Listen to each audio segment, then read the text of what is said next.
وفاة شهد العنزي أخت جود فتاة سناب شات.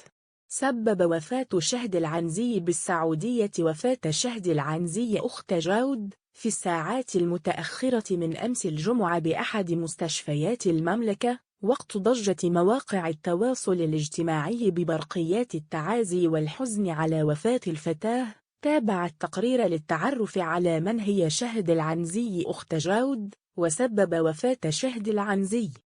وفاة شهد العنزي بالسعودية من كلمات البحث الأكثر انتشاراً عبر محرك البحث الآن في المملكة العربية السعودية، حيث الإعلان عن وفاة شهد العنزي مشهورة سناب شات أخت جود العنزي في أحد المستشفيات بالمملكة بعد أن تعرضت للغيبوبة يوم الأحد الماضي. دخلت على إثرها المستشفى، وقد امتلأت مواقع التواصل الاجتماعي ببرقيات الحزن والمواساة على الفتاة الشابة البلغ من العمر 25 عام، وقد مثل خبر وفاة الفتاة